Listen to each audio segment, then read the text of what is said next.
Hello प्यारे बच्चों, आज हम कक्षा 6 क्लास 6 हिंदी मल्हार एनसीईआरटी के चैप्टर नंबर 7 जलाते चलो नामक कविता को पढ़ेंगे और समझेंगे। तो इस कविता के जो रचयिता हैं वो द्वारिका प्रसाद माहेश्वरी जी हैं। कविता को शुरू करते हैं। पहला काव्यांश है, जलाते चलो ये दिए स्नेह भर भर, कभी तो धरा का अंधेरा मिटेगा।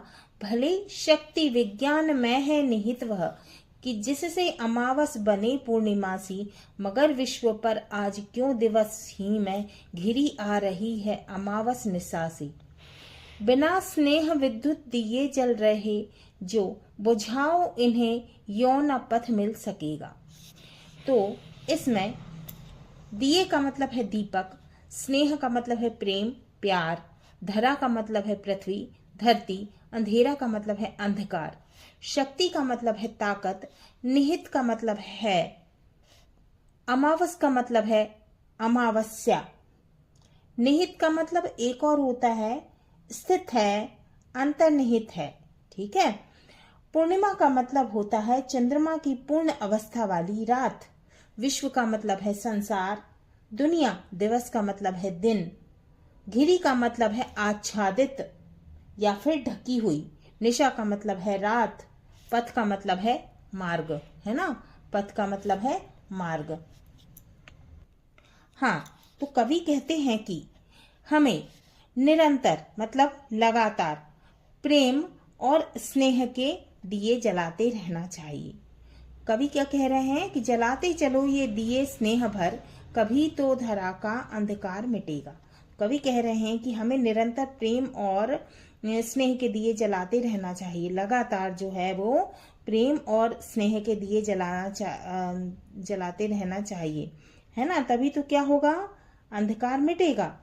क्योंकि प्रेम व स्नेह रूपी दीप से कभी तो धरती का अंधकार समाप्त होगा। फिर क्या है, भले शक्ति विज्ञान में है निहित वह। तो कवि कहते हैं कि विज्ञान में इतनी शक्ति है कि वह क्या कर सकता है कि जिससे अमावस बने पूर्णिमासी। तो कवि कहते हैं कि इतनी शक्ति है विज्ञान में कि वह अमावस्या को भी कैसा बना सकता है, पूर्णिमा सा उज्जवल बना सकता है। मगर विश्व पर आज क्यों दिवस ही में घिरी आ रही अमावस निशासी। तो कवि कहते हैं तो फिर यह आज का समाज दिन में भी अमावस की रात सा अंधकार में क्यों प्रतीत हो रहा है ना। फिर इसका कारण यह है कि विज्ञान के विकास ने मानवीय मूल्यों विशेष रूप से स्नेह और प्रेम को पीछे छोड़ दिया है। स्नेह से रहित विज्ञान की इस रोशनी में मार्ग दिखाने की क्षमता नहीं है। अब क्या है, बिना स्नेह विद्युत दिए जल रहे, जो बुझाओ इन्हें यो ना पथ मिल सकेगा। तो कवि कहते हैं कि आजकल के लोग स्नेह प्रेम एवं मानवीय मूल्यों को भूल चुके हैं और केवल विज्ञान की कृत्रिम रोशनी पर क्या है, निर्भर है। इस कृत्रिम प्रकाश के स्नेह में स्नेह का अभाव है, जिससे क्या मिलना कठिन है, क्या मिलना असंभव है, पथ माने रास्ता मिलना असंभव है। तो कवि कहते हैं कि हमें स्नेह और प्रेम के दिए को लगातार जलाते रहना चाहिए, इसी से हमें सही मार्ग मिल सकेगा। तो इसमें विशेष यह है कि कवि कहते हैं कि केवल तकनीकी उन्नति से ही नहीं, बल्कि प्रेम और स्नेह से भी दुनिया को कैसा बनाया जा सकता है, उज्जवल बनाया जा सकता है और उज्जवल बनाना आवश्यक है। अब दूसरा काव्यांश है, जला दीप पहला तुम्ही ने तिमिर की, चुनौती प्रथम बार स्वीकार की थी, तिमिर की सरत पार करने तुम्ही ने बना दीप की नाव तैयार की थी, बहाते चलो नाव तुम वह निरंतर, कभी तो तिमिर का किनारा मिलेगा। अब इसमें दीप का मतलब है दिए दीपक, तिमिर का मतलब है अंधकार, चुनौती, चुनौती का मतलब होता है ललकार। चुनौती का क्या मतलब होता है, ललकार। प्रथम बार माने पहली बार, है ना। सरित का मतलब है नदी, किनारा का क्या मतलब है, मंजिल, है ना, या फिर समाधान। तो कवि कहते हैं कि जला दीप पहला तुम्ही ने तिमिर की, चुनौती प्रथम बार स्वीकार की थी। तो कवि कहते हैं कि मानव को संबोधित करते हुए कह रहे हैं कि सबसे पहले तुम्ही ने अंधकार को चुनौती देने का साहस किया था और इस चुनौती को स्वीकार करते हुए तुमने दीपक जलाया था।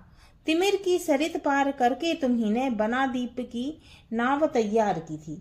और कवि कहते हैं कि इस जलते दीपक के माध्यम से तुमने अंधकार की नदी अर्थात तिमिर की सरित को पार करने की कोशिश की और उसके लिए क्या किया था, तुमने दीप की नाव तैयार की थी। तुमने क्या किया था, दीपक की नाव तैयार की थी। कवि आगे प्रेरित करते हैं कि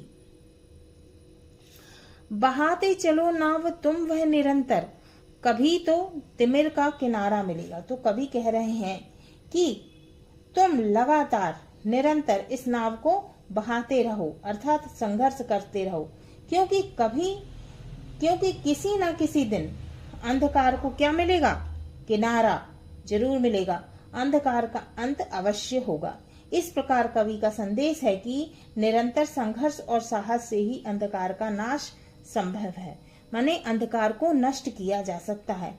यहाँ दीपक को एक प्रतीक के रूप में प्रस्तुत किया है और जो कि अंधकार के खिलाफ लड़ाई में मार्गदर्शक माने मार्ग दिखाने वाला, रास्ता दिखाने वाला की भूमिका निभाता है। इस प्रकार कवि हमें आशावादी दृष्टिकोण अपनाने और संघर्षरत रहने की प्रेरणा देते हैं। कवि ज्ञान और प्रकाश का प्रतीक किसको मान रहे हैं, दीपक को मान रहे हैं, जबकि नाव परिवर्तन और प्रगति का प्रतीक है। कवि ने इस काव्यांश के माध्यम से हमें प्रेरित किया है कि हम भी अपने जीवन में एक दीपक की तरह प्रकाशित होकर दूसरों को भी प्रकाश प्रदान करें।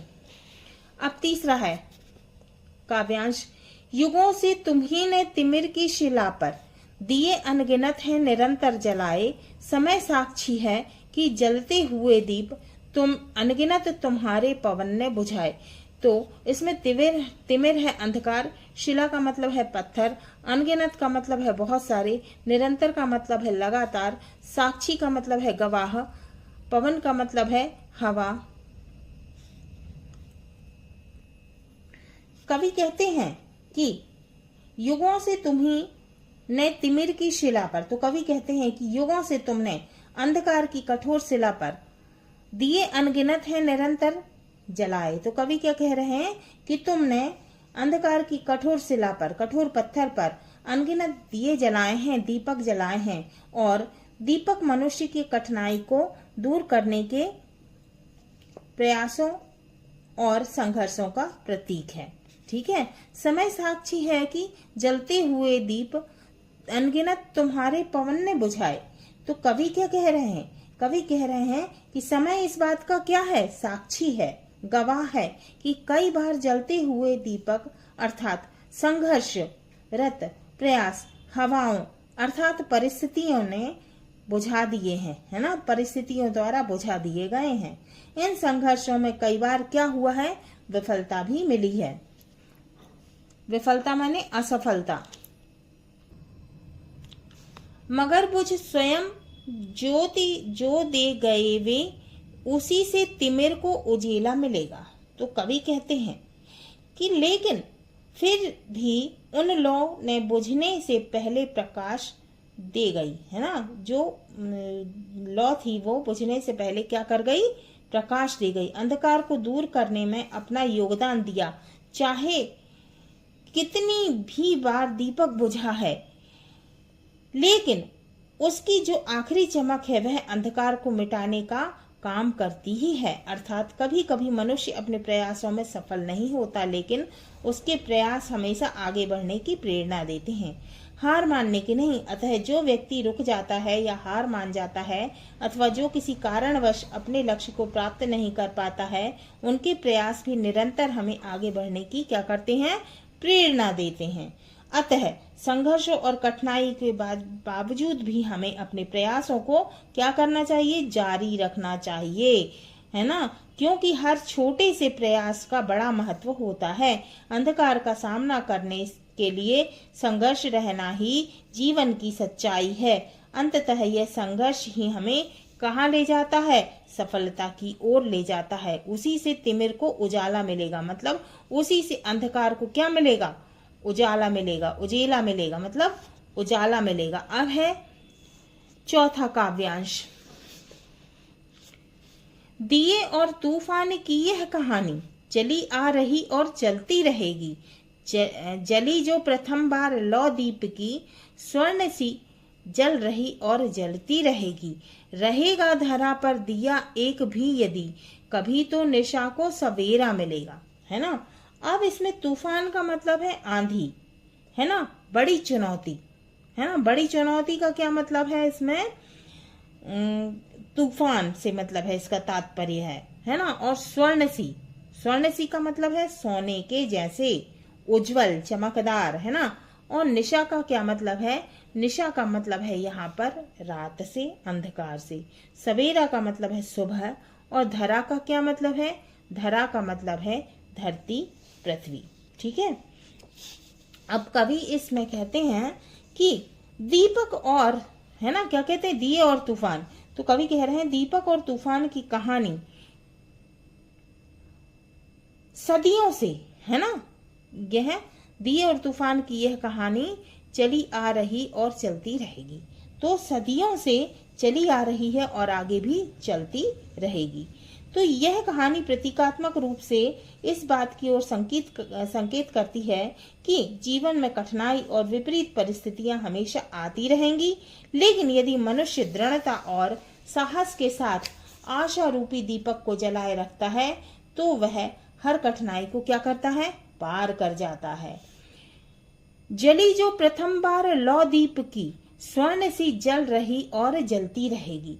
तो कवि कहते हैं जिस प्रकार दीपक की लौ, है ना, प्रथम बार माने पहली बार जलने के बाद कैसी दिखती है?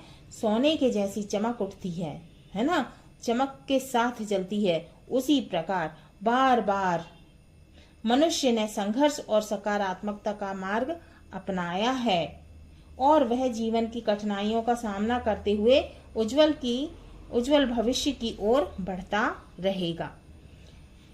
रहेगा धरा पर दिया एक भी यदि, कभी तो निशा को सवेरा मिलेगा। तो कवि कहते हैं कि संसार में यदि एक भी व्यक्ति ऐसा है ना, रहेगा धरा पर दिया एक भी यदि, है ना। तो कवि कहते हैं कि यदि संसार में एक भी व्यक्ति ऐसा है जो प्रेम, स्नेह और सहृदयता का संचार करता रहे तो धरती पर क्या होगा? कभी तो निशा को सवेरा मिलेगा। तो इस धरती पर अंधकार को समाप्त कर उजाले का आगमन होगा, अर्थात यह व्यक्ति एक नई सुबह की शुरुआत करेगा जहां प्रेम, सहिष्णुता का राज्य होगा। इस प्रकार कवि मनुष्य को निरंतर आशावान बने रहने और कठिनाइयों का साहस पूर्वक सामना करने की प्रेरणा देते हैं, क्योंकि यही जीवन का सार है। और ये लिखा है द्वारिका प्रसाद माहेश्वरी जी ने। ठीक है। अब ये हैं द्वारिका प्रसाद माहेश्वरी जी। ठीक है। समय है 1916 से 1998। अब हम कवि से परिचय पढ़ते हैं। अभी आपने जो कविता पढ़ी है उसे हिंदी के प्रसिद्ध कवि द्वारिका प्रसाद माहेश्वरी ने लिखा है। हमने जो कविता अभी पढ़ी है और उसका जो अर्थ समझा है वो किसने लिखा है? वो लिखा है द्वारिका प्रसाद माहेश्वरी जी ने। ठीक है। बाल मतलब बच्चों का। ठीक है। बाल साहित्य में चर्चित रचनाकारों में द्वारिका प्रसाद माहेश्वरी का नाम प्रमुखता से लिया जाता है। उन्होंने बच्चों के लिए बहुत सारी रचनाएं लिखी हैं। ठीक है। बाल साहित्य लिखे हैं। उनके द्वारा लिखित हम सब सुमन, सुमन का मतलब होता है फूल। ठीक है। हम सब सुमन, एक उपवन के जैसे गीत आज भी बहुत लोकप्रिय हैं। लोकप्रिय माने लोगों को प्रिय, लोगों को अच्छे लगने वाले हैं। ठीक है। हाँ तो बच्चों ये हमारा चैप्टर 7 जिसका नाम है जलाते चलो नामक कविता हमने पढ़ी और इसका अर्थ भी समझा। ठीक है। अगले वीडियो में हम इसके संदर्भ प्रसंग सहित व्याख्या को करेंगे।